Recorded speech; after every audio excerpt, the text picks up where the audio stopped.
Now Tom thought he'd been making the right downswing for the last 8 years. He thought everything he was doing was correct, but it wasn't.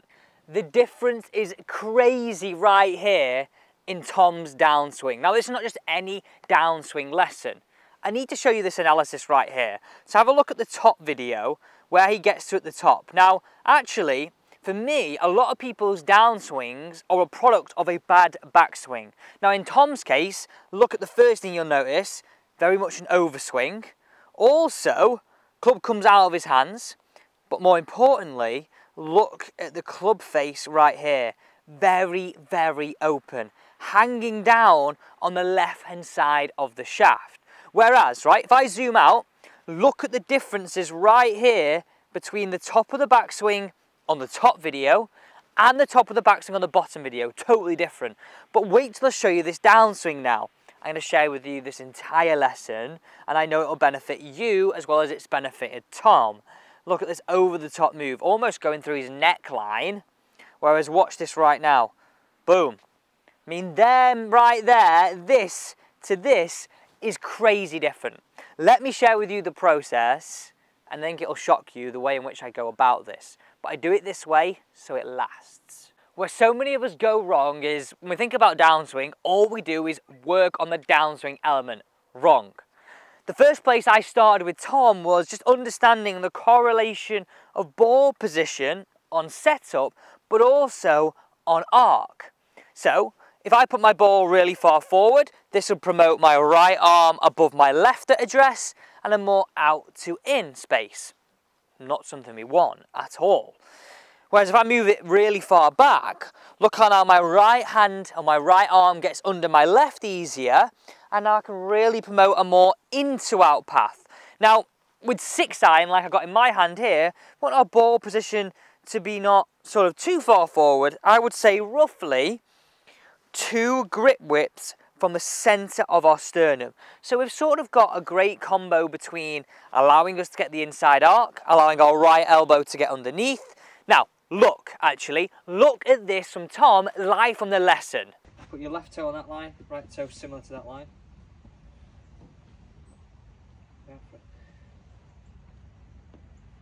Perfect.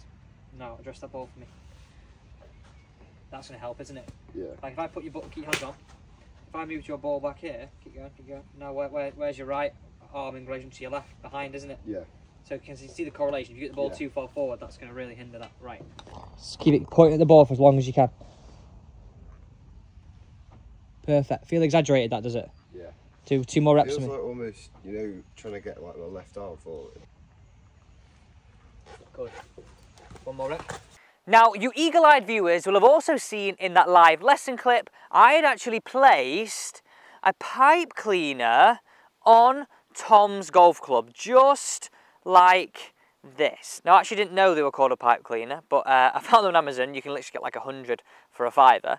And what I did is I tied it around the shaft like this, and I pointed it towards target. So it's sort of set up like that. Nice and square is what I call it. So it's just there, okay? That's how we had it set up. And I said to Tom, right, these are the cues you've got to have. And the position at the top of the backswing, look at this, is totally different. It's shorter, the club face is squarer, the right hand set much better. The first domino is in place to allow you to swing from the inside.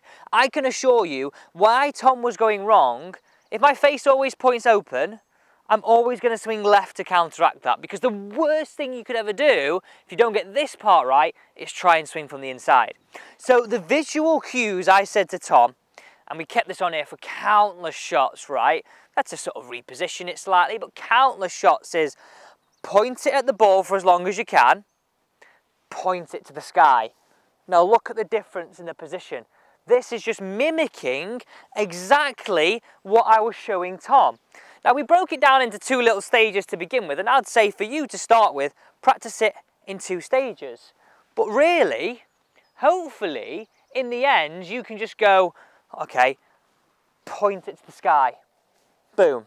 Look at where we get here. Now we're in a position with depth, now we're in a position with a stronger club face to allow you to swing from the inside. So let's move on to the next element. This is crazy. So let's move into downswing, but before that, I need to show you a snippet from Tom's lesson. It's key, and I know it'll resonate with you. Heel goes over the mat first, pause at the top. Good.